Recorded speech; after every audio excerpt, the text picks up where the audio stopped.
वृत्तवाहिन्या आहेत त्या आणि वर्तमानपत्र यांच्यामधून जितक्या भयावह गोष्टी आपल्याला दिसतात त्यांच्यापुढे भूतसुद्धा आता हतबल झालेली आहेत. या अशा प्रकारच्याच गोष्टी ज्या आपल्याला ऐकायला पाहायला मिळत आहेत, त्यांच्या नरड्यावर पाय द्यायला येते मंजुळा. हा देवा महाराजा 12 महाराजा यो जो आपला सिनेमा आपल्या प्रेक्षकांच्या भेटीला येणार आहे, सगळ्यांनी जाऊन त्यांना बघितला पाहिजे. तो अख्ख्या महाराष्ट्रभर चालला पाहिजे अशी तुझ्या चरणी प्रार्थना करतो रे महाराजा. तुम्ही मला अशा रूपात आधी कधी नाही पाहिलंय. खूप सुंदर आहे कोकण, त्यामुळे माझ्या गावातच कुडाळमध्ये हे शूटिंग झालं. कोकणातल्या लोकांमध्ये खूप टॅलेंट आहे. कोकण म्हणजे आयुष्य एवढंच सांगतो. आजही आपल्या सारवलेल्या जमिनीत, आजही आपल्या दशावतारामध्ये, आजही आपल्या नमनामध्ये, आजही गाराणं घालताना ते फक्त कोकणाचं नाही अख्ख्या महाराष्ट्राचं गाराणं घालतात. एकांना विचारलं इतकं सुंदर घर आहे तुम्ही कधी बांधलंय, तर त्यांना माहितीच नव्हतं, त्यांच्या आजोबांनाही माहिती नव्हतं इतकं ते जुनं घर होतं. उत्तम निसर्ग, उत्तम माणसं आणि उत्तम जेवण म्हणजे जगण्यासाठी मूलभूत अशा तिन्ही गोष्टी कोकणात असतात. ती जी कोकणातली कला आहे, ती माणसं आहेत ना, ती अमूल्य आहेत. त्याची कुठल्याच प्रकारे कशातच मोजता येणार नाही. मनोरंजनाच्या माध्यमातून आम्ही तुम्हाला काहीतरी एक विचार सहज पेरतोय. बीड बीड क्या बात आहे, सहीसाठी जोरदार डान्स झालाच पाहिजे. हे तू शोधून काढलं. नीटच्या परीक्षेला तुम्ही हेच प्रश्न विचारा. ज्यांनी हे बनवलंय त्याला ह्याची गरज आहे. म्हणजे नाही शिक. हे जर नाशिक असेल तर ऐकू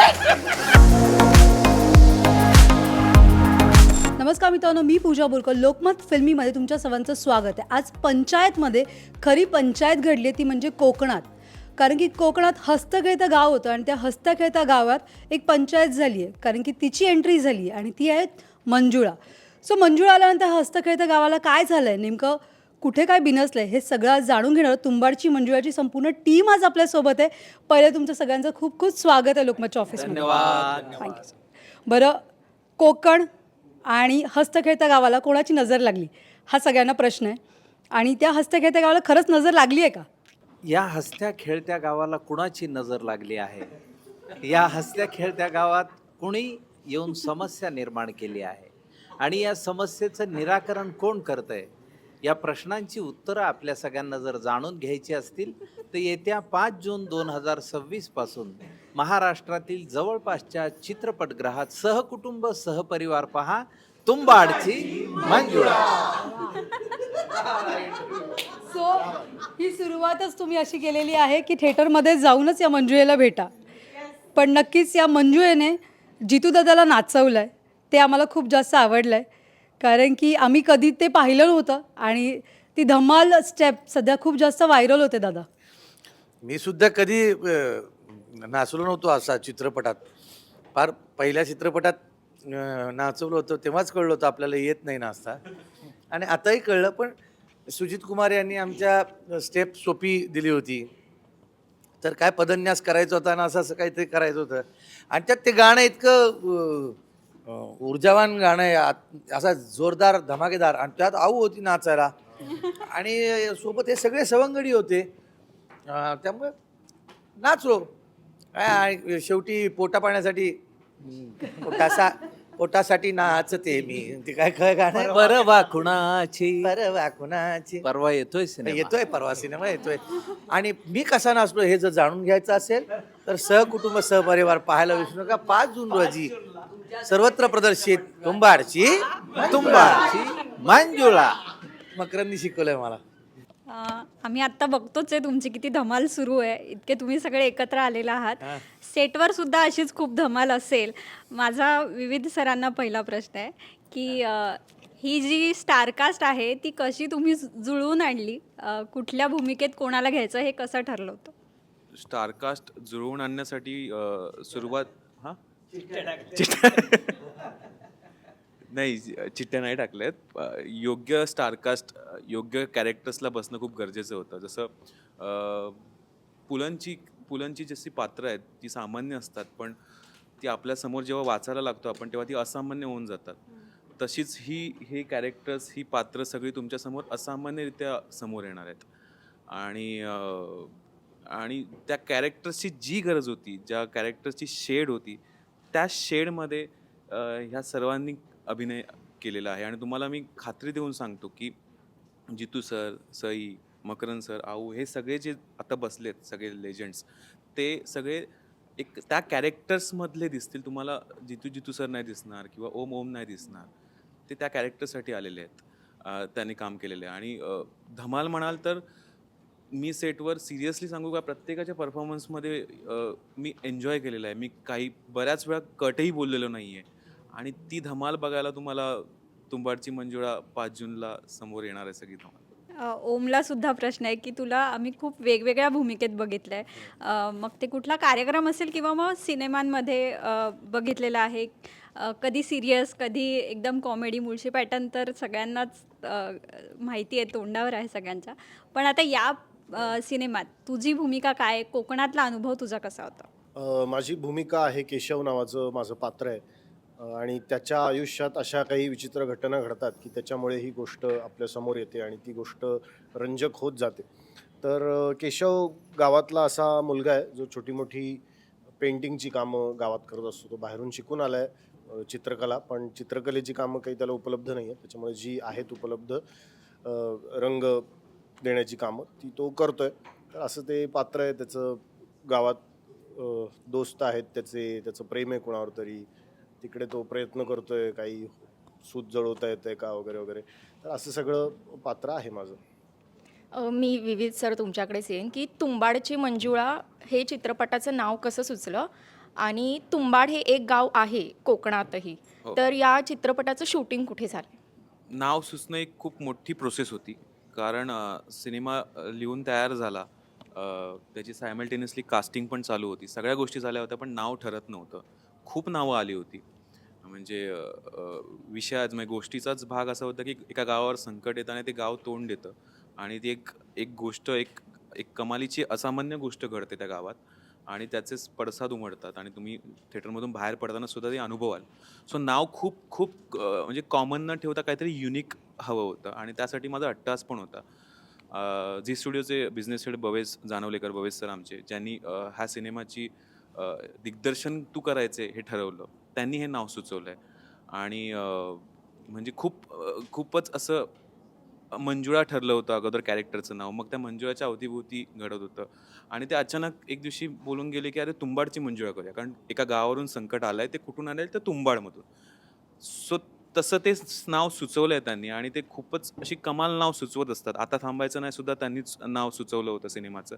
सो त्यांच्याकडे तरी एक नावाचं एक मोठी एक लिस्ट आहे, ती अशी हळूच काढत असतात, आणि त्यामुळे हे युनिक नाव या सिनेमाला आलंय, तुंबाडची मंजुळा.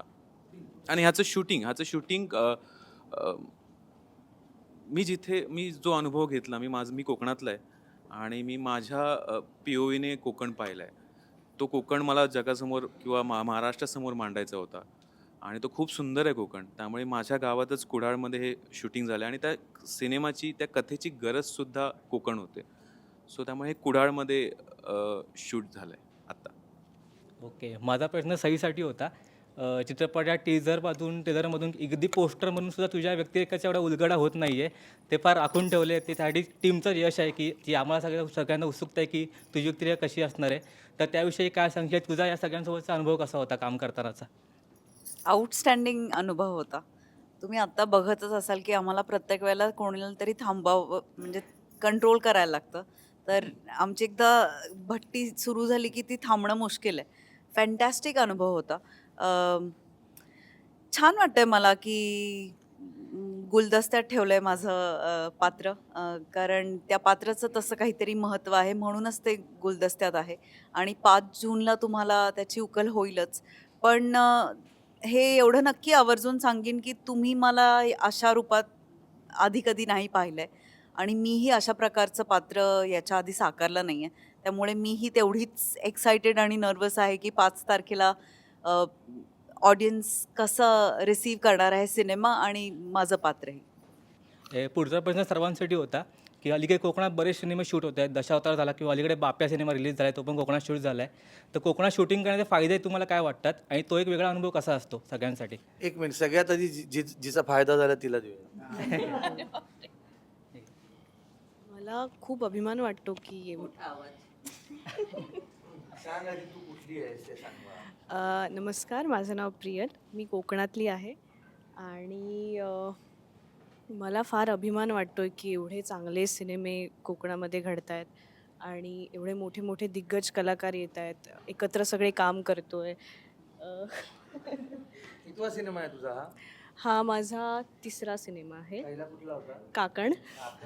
हे कोकणातच झाले पुढे. येस. पुढचा पण सिनेमा सांगू का? हा सांग ना. राजा शिवाजी आणि 3रा तुंबाडची मंजुळा. आणि त्याचं एक वैशिष्ट्य आहे, तिन्ही सिनेमामध्ये जितेंद्र जोशी आहेत माझ्यासोबत. नाही, कोकणात आता शूटिंग होतं, त्याचा कोकणातल्या माणसांना काय फायदा होतो ते सांग. कोकणातल्या लोकांमध्ये खूप टॅलेंट आहे, खूप भरभरून कला आहेत त्यांच्याकडे, पण त्याचं माध्यम कुठे शोधायचं, स्वतःला कुठे एक्सप्लोअर करायचं, तर हे कुठे त्यांना या प्रश्नात होते. पण असे चांगले सिनेमे जेव्हा कोकणामध्ये येतात तेव्हा त्यांना चांगलं एक माध्यम मिळतं, आपली कला त्यांना दाखवायचा एक माध्यम मिळतं. तर आय थिंक ती एक गोष्ट चांगली आहे. आणि खूप खूप खूप जास्त टॅलेंट आहे आणि हे दिसून येतं चित्रपटामध्ये. उत्तम निसर्ग, उत्तम माणसं आणि उत्तम जेवण, म्हणजे जगण्यासाठी मूलभूत अशा तिन्हीही गोष्टी कोकणात असतात. त्यामुळे कोकणात शूटिंग करायचा अनुभव कसा असतो ह्याच्यावरून तुम्हाला कळलंच असेल. जोरदार माणसं आहेत. हा, कोकण विषयी बोला. कोकण म्हणजे आयुष्य एवढंच सांगतो मी. त्यामुळे जो कोकण आहे त्यामुळे त्यात आयुष्य आलंच, सगळं झालं त्याच्यामध्ये. कला भरून भरून आहे आणि त्यामुळे धमाल आहे कोकणात. नाही, मला असं वाटतं ते जे आर्टिस्ट आहेत ना, ते इतकी वर्ष आपली कला वेगवेगळ्या पद्धतीनं, म्हणजे आपण म्हणतो ना, शहरातल्या माणसाकडे मक्ता असतो तो व्यवसायास, तो व्यवसाय करतो. व्यवसायसुद्धा महत्त्वाचा असतो, कारण व्यवसायानं सर्व दूर पोचता येतं. पण जी माणसं जपून ठेवतात ना, आजही आपल्या सारवलेल्या जमिनीत, आजही आपल्या गाईगुऱ्यांच्या गोठ्यांमध्ये जपून ठेवतात ना, आजही आपल्या दशावतारामध्ये, आजही आपल्या नमनामध्ये, आजही गाराणं घालताना ते फक्त कोकणाचं नाही, अख्ख्या महाराष्ट्राचं गाराणं घालतात. म्हणून ती जी कोकणातली कला आहे, ती माणसं आहेत ना, ती अमूल्य आहेत. त्याची कुठल्याच प्रकारे कशातच मोजता येणार नाही. तर कोकणातले कलाकार आमचे. नाही, खरं तर कोकणात शूटिंग करण्यात मजाच आली. आता शहरी भागात राहणाऱ्या मुलांना एकत्र कुटुंब पद्धती म्हणजे काय विचारलं तर ते म्हणतात आई आणि वडील जिथं एकत्र राहतात त्याला एकत्र कुटुंब पद्धती म्हणतात. अशी काही, आणि म्हणजे दूध कोण देतं, गाय देते हे बऱ्याच पोरांना माहिती नाही, त्यांना वाटतं दूधवाला येऊन दूध देतो. किंवा शेती करायची तर बाल्कनीत जे 4 झाडं लावली तीच म्हणजे आमची शेती, त्याच्यावर अभिमानाने सांगतात हे बघा इथं आम्ही हे लावलं आहे, इथं मिरच्या लावल्या, इथं वांगी लावली आहे. पण जे मातीत ते उगवेल की नाही माहीत नाही, ते जुगार खेळणारे जे शेतकरी असतात की काय होईल, पाऊस येईल की नाही माहीत नाही, तरी पण आपल्याकडचं असलेलं नसलेलं मातीत घालून टाकतात आणि जेव्हा उगवेल तेव्हा उगवेल हा विचार करतात. तो गावातला माणूस असतो. हेच गावातलं वातावरण किंवा हेच गावातली वृत्ती या सिनेमातून तुम्हाला दिसेल. आणि कोकणात जरी शूटिंग असलं तरी अवघ्या महाराष्ट्रातले कलाकार या सिनेमात आहेत. मकरंद सर आणि मी मराठवाड्यातून येतो, जळगावचा कलाकार आहे, अगदी विदर्भातला कलाकार आहे. अथर्व रुकेसारखा एक जरी तो रील स्टार असला, इन्फ्लुएन्सर असला, तरीसुद्धा त्यांनी प्रॉपर ऑडिशन दिलं आहे, त्यांनी ते ट्रेनिंग घेतली आहे, वर्कशॉप केलं आहे. त्यामुळे असं नाही की कोणाचं तरी नाव आहे म्हणून त्याला घेतलं आहे, प्रत्येकाला रोलला अनुसरून प्रत्येकाला घेतलं आहे. आणि कोकणात जरी शूटिंग असली तरी फक्त कोकणातली गोष्ट नाही, ही तुमची आमची गोष्ट आहे, प्रत्येक गावातली गोष्ट आहे, प्रत्येक खेड्यातली गोष्ट आहे आणि ही महाराष्ट्रातल्या प्रत्येकाला रिलेट होणारी गोष्ट आहे.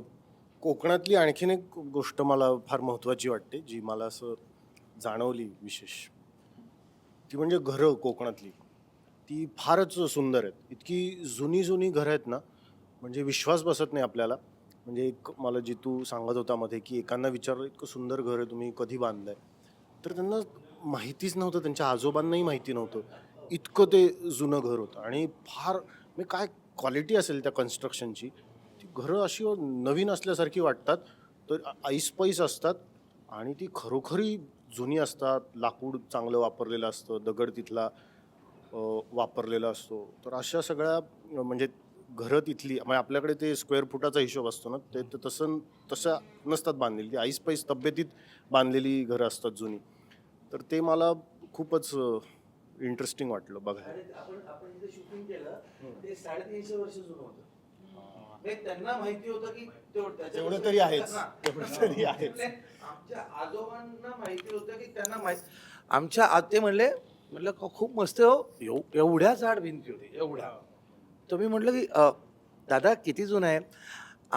आमच्या आजोबांना माहिती होतं की आमच्या पणजोबांना माहिती नव्हतं की किती जुनं आहे. म्हणजे कळलं का, पणजोबांना विचारलं होतं तर पणजोबांपासून नक्की होतं, पण त्यांनाही माहीत नव्हतं किती जुनं आहे.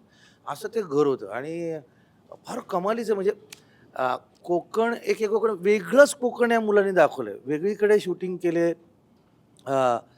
म्हणजे त्याला हवी असलेली गूढता, निसर्गरम्यता, त्याला हवं असलेलं ते सौंदर्य आणि काय म्हणू आपण त्याला त्याला प्रेम जिथे अधिक बहरास येईल अशा सुद्धा जागा आहे.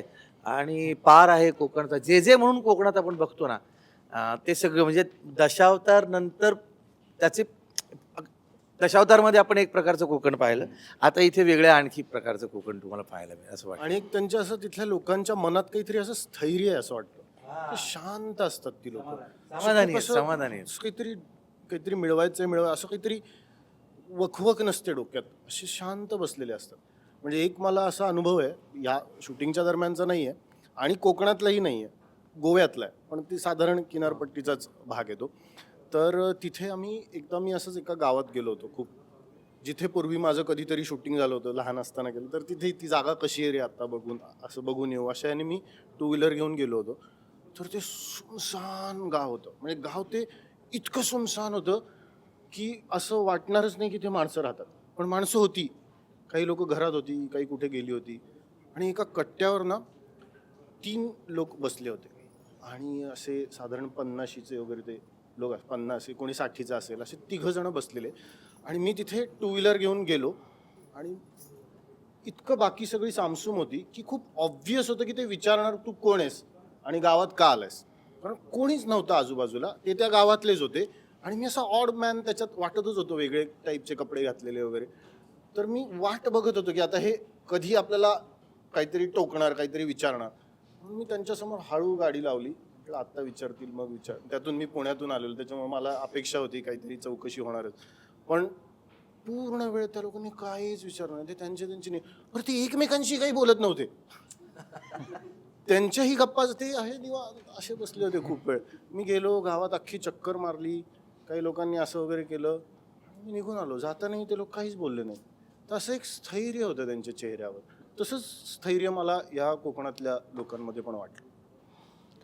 माझा प्रश्न विविध सरांना आहे.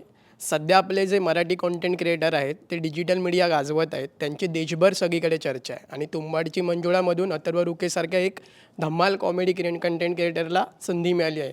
जर अशाच प्रकारे मराठी कॉन्टेंट क्रिएटरला मुख्य प्रवाहात म्हणजे आपल्या चित्रपटांमध्ये संधी मिळाली तर मराठी चित्रपटसृष्टीसाठी हे कशा प्रकारे वेगळं वळण ठरेल? कॉन्टेंट क्रिएटर म्हणून जरी तो काय म्हणतात त्याला सोशल मीडियावर ऑन असला किंवा अमुक असला, तर त्याने फक्त ते माध्यम निवडलं आहे समोर येण्यासाठीचं प्रेक्षकांना. आणि मला असं वाटतं की ते माध्यम असो, चित्रपट माध्यम असो, हे दोन्ही वेगवेगळे माध्यम असले तरी कलाकार असतो. तो कलाकार त्याच्या पद्धतीने कला मांडत असतो.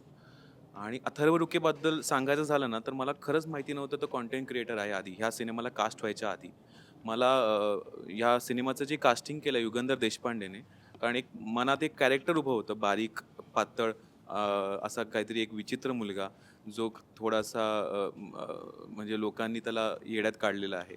सो त्यावेळी त्यांनी मला एक रील पाठवली अथर्वची आणि मला ते आवडलं त्या क्षणाला. मात्र मी म्हणालो होतो की ऑडिशन घेणार, त्याची वर्कशॉप घेणार आणि त्याचे प्रॉपर ऑडिशन झाली आहे 2 वेळा, त्याचे प्रॉपर वर्कशॉप झालेत आणि नंतर तो कास्ट या सिनेमामध्ये झाला आहे. सो मला असं वाटतं की कॉन्टेंट क्रिएटर आणि अमुक तमुक ह्यांचं डिफरन्शिएट न करता तो एक कलाकार आहे, आर्टिस्ट आहे आणि त्याने त्याचं एक माध्यम निवडलं आहे. एवढंच एक मला इन्फ्लुएन्सरबद्दल मी थोडं ॲड करेन ह्याच्यामध्ये. मला असं वाटतं की अथर्वसारखी लोकं जर मराठी सिनेमात आली तर जेनझीला मराठी सिनेमाची ओळख होईल. जेनझीपर्यंत मराठी सिनेमा पोहोचेल आणि मला असं वाटतं की जेनझीने ह्याच्या आधीचे पण मराठी सिनेमे पाहावेत. त्या निमित्ताने जेनझी पण आपल्याकडे वळेल आणि माझी अशी खूप इच्छा आहे की मराठीमध्ये सुद्धा क्वर्क आहे, मराठीमध्ये सुद्धा फॅशन आहे, मराठीमध्ये सुद्धा ग्लॅमर आहे. हे जेनझीपर्यंत पोहोचून सिनेमा अजून यंग लोकांपर्यंत पोहोचून अजून ऑडियन्समध्ये भरच पडेल. वेगळ्या तऱ्हेच्या ऑडियन्स त्या निमित्ताने दरवाजे ओपन होतील असं मला वाटतं. अनेक अभिनेता, अभिनेत्री, दिग्दर्शक हे रील करतात, त्यांना कोणी विचारत नाही तुम्ही का करता. मग रील करणारा माणूस जर अभिनयाकडे आला तर त्यात हरकत काय. कशा प्रकारे वेगळं वळण मिळेल म्हणजे चांगल्या प्रकारे मिळेल. हो भाई आपण चांगलंच म्हटलं पाहिजे, आपण चांगलं उलट आपण प्रोत्साहनच दिलं पाहिजे. कळलं का. मला तर नेहमी असं वाटतं की आपण असे आहोत की आपण प्रत्येक गोष्ट जे नवीन उत्तम चविष्ट ते आपल्या जेवणापासून आपल्या राहणीमानापासून आपण सगळीकडे आणत गेलो, देत गेलो. आयात निर्यात देवाणघेवाण होत राहिली, ही व्हायलाच पाहिजे. आणि अथर्व रुके मी तुम्हाला सांगतो, तो मेहनती मुलगा आहे. तो स्वतः अत्यंत म्हणजे तो त्याचं कॉन्टेंट तो उत्तम क्रिएट करतोच, पण त्याबरोबर तो सेटवर मेहनती होता. तो बघत होता, तो उगाच फुकटची बडबड नव्हता करत. तो बसला होता, तो बघत होता, प्रत्येकाचं काम हजर होता. आणि जेव्हा बोलायची वेळ आली तेव्हा तो बोलला सुद्धा आहे. आणि अप्रतिमरित्या आणि फार मस्त पोरगा आहे. सगळ्यांनी सगळीकडे गेलं पाहिजे, सगळं केलं पाहिजे ज्याला हवंय ते. माझा पुढचा प्रश्न सगळ्यांनाच आहे. मी जेव्हा चित्रपटाचा ट्रेलर पाहिला तेव्हा तो चित्रपट कॉमेडी हॉरर प्रकारातलं असं वाटलं. सो कॉमेडी हॉरर प्रकाराबद्दल प्रेक्षकांना काय सांगा आणि दुसरं या चित्रपटाद्वारे प्रेक्षकांना काय वेगळं बघता येईल. तुम्ही आत्तापर्यंत मी तुम्हालाच प्रश्न विचारतो, तुम्ही आत्तापर्यंत जितके चित्रपट पाहिले त्यात कॉमेडी हॉरर हा मराठीत प्रकार पाहिला याच्या आधी. झपाटलेला आहे, पछाडलेला आहे किंवा झोंबिवली हे जेव्हा पिक्चर पाहिले बरोबर. त्याच्यामध्ये झपाटलेला पछाडलेला आता येऊन सुद्धा 25 वर्षाच्या पेक्षा जास्त काळ निघून गेलेला आहे. तर वेगळ्या प्रकारचा जर तुम्हाला चित्रपट हा ट्रेलरवरूनच वाटत असेल तर तो वेगळा प्रकार आहे हे तुम्हाला जाणून घ्यायचं असेल तर 5 जून रोजी तुम्ही जवळच्या चित्रपटगृहात पाहायला विसरू नका, तुंबाडची मंजुळा. आणि यातून काय वेगळं बघायला मिळणार आहे तर हा फक्त हॉरर कॉमेडी असं दोनच जॉनर यात आम्ही एक्सप्लोर केले असं नाही आहे. यात तुम्हाला सगळे इमोशन्स बघायला मिळणार आहे. आणि इथून बाहेर पडताना तुम्ही एक वेगळा विचार, एक चांगला विचार हा नक्कीच घेऊन जाणार आहे. तो विचार आता आम्ही सांगू शकत नाही, तुम्ही सिनेमा बघाल तेव्हा तुम्हाला ते कळेल की काय विचार आम्ही देणार आहोत. आणि काहीतरी आम्ही समाजाला देणं लागतो, काहीतरी सांगायचं आहे आम्हाला. जे म्हणजे पथनाट्य करून लोक सांगतात नाही असं करा तमुक करा, तसं नाही करत आहे. आम्ही काहीतरी मनोरंजनाच्या माध्यमातून आम्ही तुम्हाला काहीतरी एक विचार सहज पेरतोय. जसं हसत खेळत काय डॉक्टर इंजेक्शन देतात ना लहान बाळाला, ते लहान बाळाला हसता हसता कळत नाही, तसं काहीतरी आम्ही करणार आहोत. आणि मला असं वाटतं की प्रेक्षकांना हे फिलिंग असेल की आपला पैसा वसूल झाला. पैसा वसूल. आणि आणखीन मला असं वाटतं की म्हणजे चित्रपट पाहायला जाणारे असे काही काही प्रकार असतात. म्हणजे काही कुटुंब म्हणून जातो आपण, कधी कधी फॅमिलीसोबत जातो, कधी मित्र जातात, मित्रमैत्रिणींचा ग्रुप जातो, कधी प्रेमी युगुल जातं, कधी एकटा जातो माणूस. मी जातो एकटा बऱ्याचदा. हां, तर हे जे सगळ्या प्रकारचे जाणारे लोक आहेत ना, ह्या सगळ्या प्रकारच्या लोकांची गरज हा सिनेमा पूर्ण करेल. त्या प्रत्येकाला असं वाटेल की हां एकटं येऊन पण मजा आहे, युगुल म्हणून येण्यात पण मजा आहे, तो सिनेमा पाहण्यात, कुटुंब म्हणून पण येण्यामध्ये मजा आहे, आणि मित्रांचा ग्रुप म्हणून येण्यामध्ये सुद्धा मजा आहे, अगदी लहान मुलांचा ग्रुप म्हणून सुद्धा येण्यामध्ये मजा आहे. तर असं ही सगळ्या प्रेक्षकांना काहीतरी सकस मनोरंजन देईल असा हा सिनेमा आहे. एकच फक्त ॲड करेन अजून, हा सिनेमा तुम्हाला सेलिब्रेशन करायला लावणार आहे. सो सेलिब्रेट करायला तुम्ही थिएटरमध्ये ही फिल्म 100% येऊ शकतात. ग्रुपने या, फॅमिलीने या, म्हणजे लहानपासून मोठ्यांपर्यंत ही फिल्म सगळ्यांसाठीची आहे. माझा प्रश्न सगळ्यांनाच आहे की कोकणात शूटिंग झालं आहे सिनेमाचं. कोकणात अनेक दंतकथा आहेत आणि खूप सहज बसले तरी हॉरर स्टोरीज पण अनेक येतात. तर तुम्ही अशी ऐकलेली दंतकथा किंवा हॉरर स्टोरी एखादी जी तुमच्या लक्षात आहे, कुठल्या मित्राने वगैरे सांगितलेली. आणि दुसरा प्रश्न, सेटवर तुम्हाला असं कधी काही जाणवलं का किंवा असा प्रसंग घडला का सिनेमाचं शूटिंग करताना ज्यामुळे सगळ्यांची घाबरगुंडी उडाली होती. एवढी भूत असताना नो भूत dare to come and trouble us. ती भूत गेली आणि ती आमच्या आठवणींनी बाहेरच पडत नाहीये. आणि आता या वृत्तवाहिन्या आहेत त्या आणि वर्तमानपत्र यांच्यामधून जितक्या भयावह गोष्टी आपल्याला दिसतात त्यांच्यापुढे भूतसुद्धा आता हातवल झालेली आहेत. त्यामुळे या अशा प्रकारच्याच गोष्टी ज्या आपल्याला ऐकायला पाहायला मिळत आहेत, त्यांच्या नरड्यावर पाय द्यायला येते मंजुळा. आणि त्या नरड्यावर पाय देऊन मला नक्की माहिती की हे जे भूत आहे हे भूत घाबरवता प्रश्न विचारणार आहे. आणि प्रश्न विचारून सरतेशेवटी तुम्हाला कुठल्या तरी एका गोष्टीनं तुमचा निचरा होऊन तुम्हीसुद्धा शेवटी त्या गावचे व्हाल आणि त्या तुंबाडचे व्हाल आणि तुम्ही घरी जाताना थोडेसे आणखीन सुरक्षित जाल. तुम्ही भूताचा सिनेमा म्हणून असुरक्षितता घेऊन नाही जाणार, तुम्ही ती सुरक्षितता घेऊन जाणार.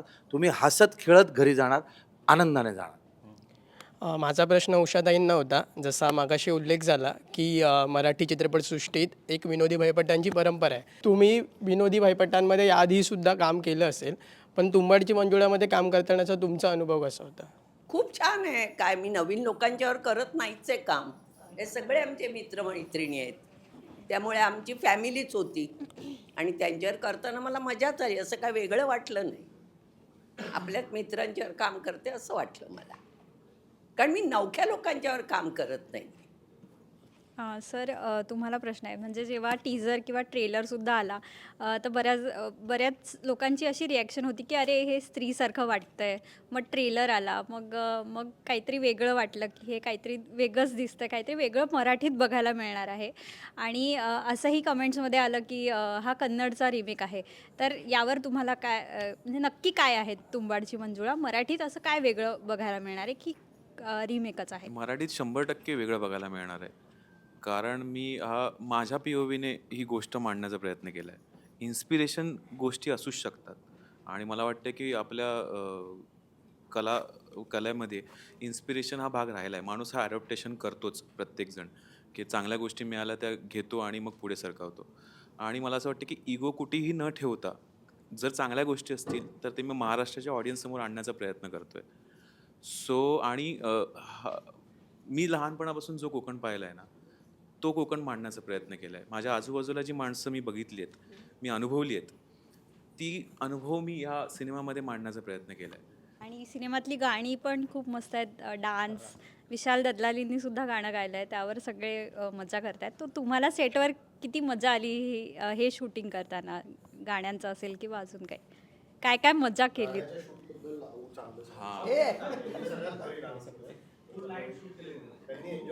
आणि तुमच्या आवाजाने ट्रेलरची सुरुवात होते, ते खूप मस्त वाटतं ऐकायला सुद्धा. तुम्ही जे गावाबद्दल वर्णन करताय ते तर तुमच्याकडनंच ऐकायला आवडेल की कसं होतं? नाही, मला सांगितलं, जानवलेकर सरांनी सांगितलं की आऊला घाला गाण्यात. तर म्हटलं मला बाई नाचता येत नाही. तर हे म्हणाले काय नाही का, सोप्पा नाच आहे. म्हणून रात्री सुरू झालं, सकाळी 4पर्यंत नाचले. थकले नाही, खरं थकते मी, पण त्या दिवशी थकले नाही मी. मजा आली, पण या पोरांच्यावर नाच करताना मला खूप मजा आली. हो, आणि खरंच 2 रात्र आऊ नॉनस्टॉप नाचत होत्या. ऑलमोस्ट मध्ये मध्ये ब्रेक घेत होत्या, कारण ते गाणं पण तसंच आहे. विशाल दादलानीने जे तराट सॉन्ग म्हणजे तुम्ही ऐकाल तर तुम्हालाही तुम्हालाही वाटेल ते नाचो असं नाचावं. वाटतं. मला असं वाटतं जाता जाता एक तुंबाडच्या मंजुळेसाठी एक गाणं गाशील प्लीज? बा देवा महाराजा 12 वेशीच्या महाराजा, यो जो आपला हा जो काही कार्यक्रम या ठिकाणी आखलेला आहे, यो जो आपला सिनेमा आपल्या प्रेक्षकांच्या भेटीला येणार आहे, सगळ्यांनी जाऊन त्यांना बघितला पाहिजे आणि तो अख्ख्या महाराष्ट्रभर चालला पाहिजे, अशी तुझ्या चरणी प्रार्थना करतो रे महाराजा. बरं, जाता जाता कसं माहिती, इकडे तुम्हाला 2 इमेजेस दिसत आहेत आणि ओळखायचे तुम्हाला की हे कुठलं गाव आहे. ओके, हां हां, रत्नागिरी. सही जवळ होती. हे काय, हे पण गाव आहे का? हा, गाव. अरे हातकंब गाव आहे ना. नाही, पण हे नाहीये. जवळपास आहे. प्रियल, प्रयत्न कर. सईच्या फार जवळचं आहे ते गाव.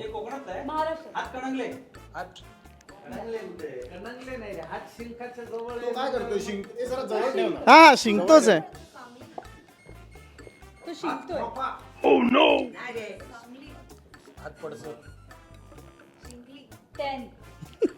ए, थांब. Tick tick. नाही,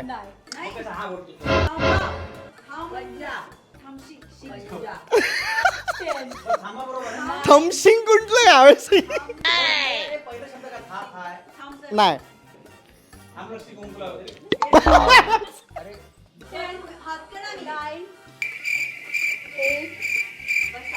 शिंकला. एक अक्षर सांग.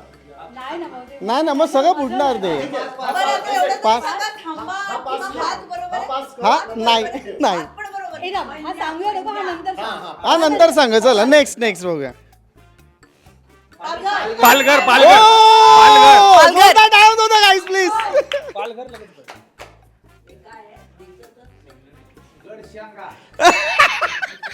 जवळपास आहे. काय सर काय गडशेंगा. गडचिरोली. सही बरोबर आहे. क्या बात आहे. Yes, सगळी गावाची. समथिंग गल्ली. येस जवळपास. माईक सांगली. सांगली. क्या बात आहे. जोरदार टाळ्या होऊ द्या डिरेक्टर सरांसाठी आपल्या. बरं, आता हे तर आलंच पाहिजे. हा. हे तर आलंच पाहिजे. हे तर आलंच पाहिजे. हे खास फक्त अंशू दादा, जिजू दादासाठी आणि ओमसाठी आहे. सगळ्या मुलांसाठी आहे. गाव आहे. हे एवढं सोपं आहे. लगेच ते. नाही काही संबंध नाही. मी काय म्हणालो फोटोज आहेत ते त्यावरून गावाचं नाव सजेस्ट. चाकण. चाकणाचा चाकण. हा हा. आऊला माहिती जाऊ तुला माहिती. हा गोवा.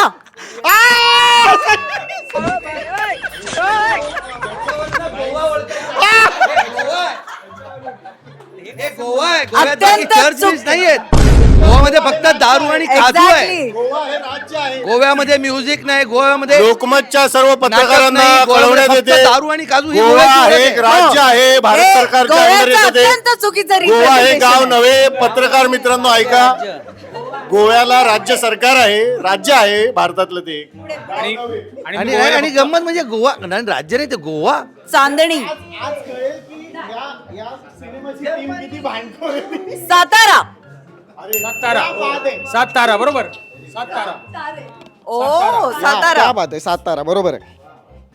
आता हे आहे, चेरी. स्पोर्ट्सचे शब्द आहेत. स्पोर्ट्सची नाव आहेत. हा हा जागेची झाली आता स्पोर्ट्सची नाव.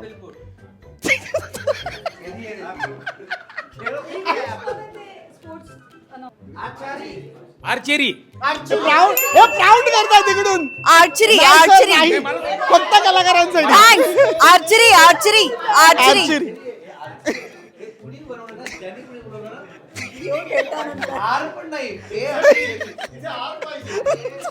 बर पुढे पुढे. पुढे हे बाल हे काय सर आता हे तुम्ही बॉक्सिंग. बॉक्सिंग. क्या बात आहे. आऊने उत्तर दिलं. आऊसाठी जोरदार टाळ्या प्लीज. व्हॉलीबॉल.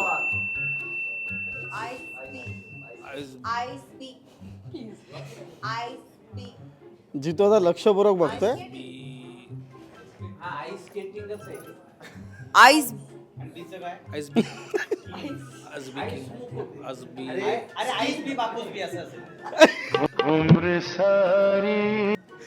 Snow biking. पाच. स्नो बायकिंग बरोबर आहे. बरोबर आहे. बायकिंग बरोबर आहे. नाही, काय बरोबर आहे. Snow biking. Snow biking. बरोबर आहे. Ice biking. Ice biking. हा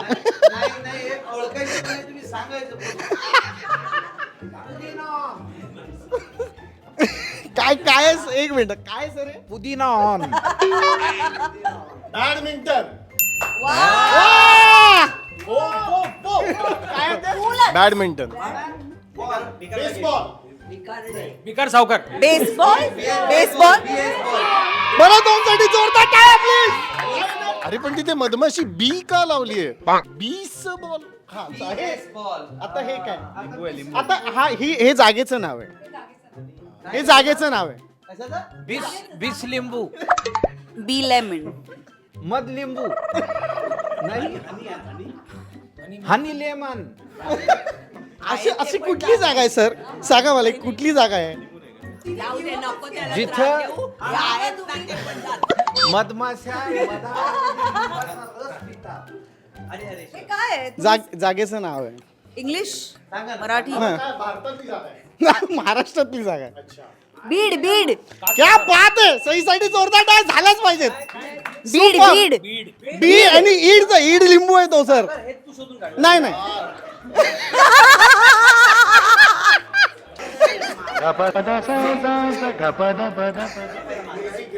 नीटच्या परीक्षेला तुम्ही हेच प्रश्न विचारा. हे बीड असेल तर संपला विषय.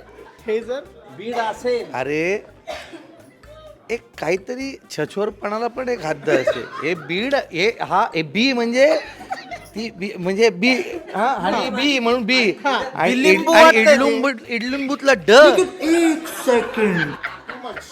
नेक्स्ट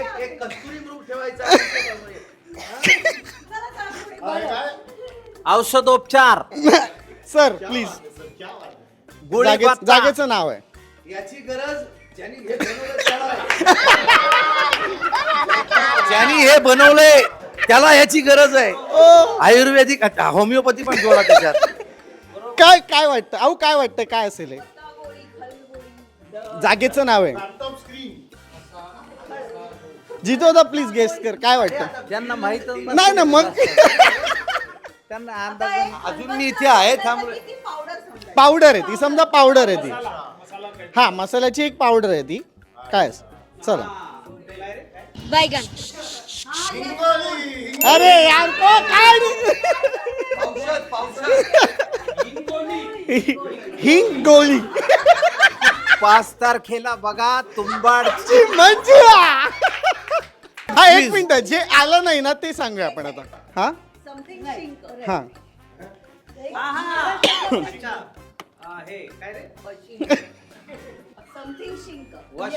शेजारचं काय?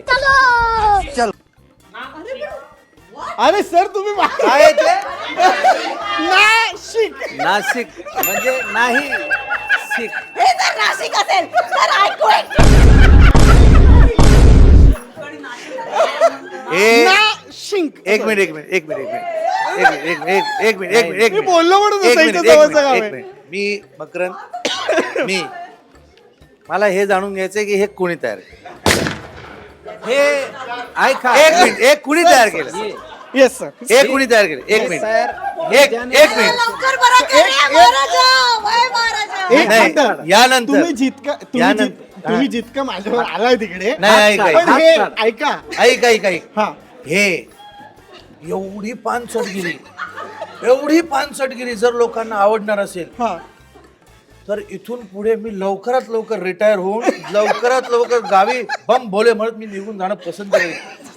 बीड बीड मधमाशी आणि इडलिंबू ठेवून बीड म्हणतात तुम्ही? गोवा बाटली आणि काय काजू. अरे मी गोव्याला फक्त खारवलेले मंगळवेशी मंदिरात काजू. जातो. तुम्ही समुद्र पण नाही ठेवलं. गोवा म्हणजे मसाला काजू मसाला काजू आणि आणि बिअरच्या कष्ट बाटल्या. इज मस्त. आणि कष्ट इज मस्त. ते बनवताना का नाही घेतलेस रे?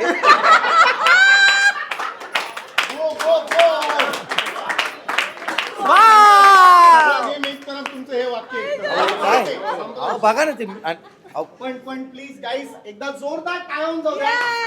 संपूर्ण आमच्या सुंदर. कुंभारच्या मंदिराच्या टीमसाठी. बरं ओमनी खूप चांगली आणि जास्त उत्तरं दिल्यामुळे तुला एक छोटीशी भेट वस्तू.